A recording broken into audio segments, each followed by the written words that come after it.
Simon, it's fair to say, earlier on in the week, you kind of rubbished the idea that neutrals would want Arsenal to win the Premier League. Luke Edwards in the Telegraph this week, Martin, was saying, amongst other things, it needs Arsenal to win the Premier League. That is surely the outcome every neutral must be hoping for in May. It's the best outcome.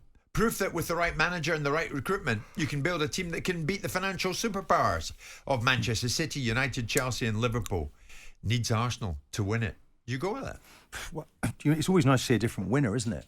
But I think last season, a lot of people were, maybe Arsenal's, Spurs fans are going to disagree here, maybe Arsenal's they were their sort of second favourite team for a lot of people with the football they were playing, the way that it was like they were gone top of the league, they'd gone toe-to-toe with Man City. But then I think that we soon waned of that, didn't we? And we got fed up watching, I'm saying we, not me, but a lot of people got fed up with Arteta over-celebrating, so-called over-celebrating. It's okay for Klopp to celebrate, isn't it? So it depends where you are.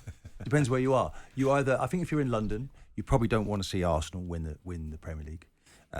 If you're up north, if you're a Man United fan, you probably would like to see Arsenal. Maybe that might hurt a little bit to say it. We'd rather see them win it than Man City. So I think that comes into it. But Arsenal have got to go and win it for themselves, Jim.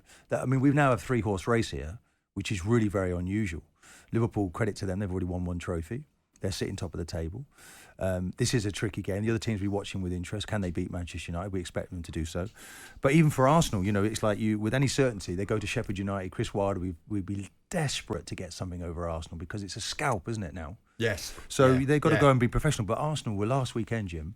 We're seeing now an Arsenal changing gear now.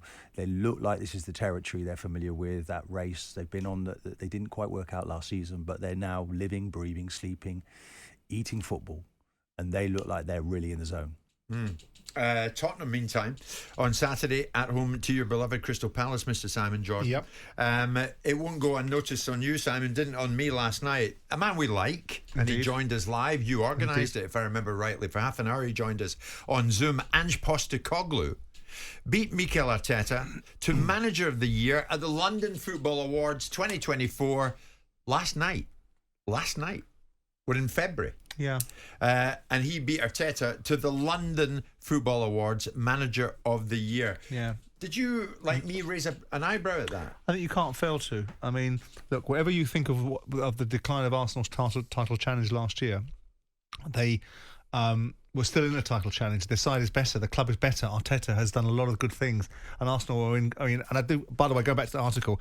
It's not a fair comparison to suggest that everyone wants Arsenal to win because they're going toe-for-toe with Man City and the finances of Man City and Man United. Well, they spent £250 million for the last 2 seasons. They're going toe-for-toe on expenditure as well. So let's have that right. But no, to answer the question, no, I don't think that was merited for Ange Postecoglou. Not that it won't be merited, and not that I don't admire the work that he's doing, and not that I don't think that the fit now at Tottenham is really good, and that the chairman and the manager will it's work a bit well early together. to be handing out awards. I think it's too early to be handing out awards. I mean, the thing is that exactly. they are only 5 points, though, behind Arsenal. And I do feel that the way that they play their football now is quite transformational. But I would like to see a little bit of a handbrake go on when they're winning games. They're losing games trying to win them. And I think that's the manager just needs to make an adjustment because they're following him. Hook, line and sinker, they're going right after. So what should he do? I just think they need to manage games a little bit better. You even see Man City do this. You see you see Liverpool do it. You have to manage when you're in a winning situation. You have to manage through to the final whistle instead of going all out to attack. But do you believe that? Do you believe that once you've created a culture and you know that culture is right and it's top to bottom, then you can start to put nuance on it? Because I think when he made the observations earlier on in the season about the Chelsea game when they went down to 9 players and they still pressed, and he said, "I'll do that and I'll do it again." And my takeaway from that was that he's trying to build a culture in this football club, and once he's got the culture embedded in their psyche, and he's got rid of all the cobwebs and all the processes that have gone before, the Spursy mentality, right?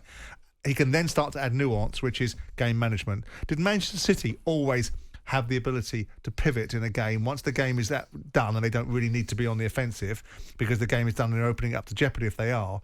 Did they always have that gear change? Yeah, City do that. I mean, no, but did they always have it? Because they've got a winning culture. They're a winning machine. You know what you get. Tottenham are building towards that mentality. He doesn't want to take risks. You can see Pep coming out of his dugout saying, "Don't take risks." But when he came into English football, the risk that he took. First year he wasn't successful. But the risk that he took, right? So the risk that he took was, my culture my mentality is going to be, you're going to go my way, and we're going to lose some games and we're going to win some games, but eventually we're going to win more games than we lose, and we're going to be champions. But you want to play winning football, so that I don't feel that at the moment there's a balance. I think if you'd have 100 coaches in the room when we went down to nine players and said, right, what are we going to do?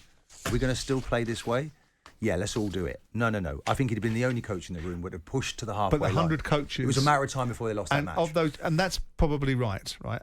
But he's not worried about that individual game. That game had gone. No, right? He's worried about the bigger picture of saying, I will get this culture in this football. We should club. be sitting on the edge of the box, though, boss. Just do it. Okay, we understand what you're saying. The message is a good one, but let's sit on the edge of the box. Well, couldn't that have been said about, because when, again, going back to the Guardiola example in 2015 or 2016 when he arrived, when the first season didn't go according to plan, people might have been suggesting that you need to change and pivot because you can't do this in the Premier League. Got rid of most of the players. Got rid of most of the players, brought the whole load in, if you remember. Okay. Which is around the period when people are suggesting a lot of money was spent.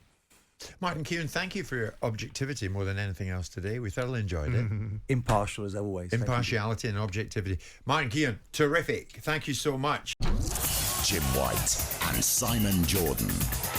Monday to Friday mornings from 10 on AM, on DAB, via the talkSPORT app and on your smart speaker. talkSPORT.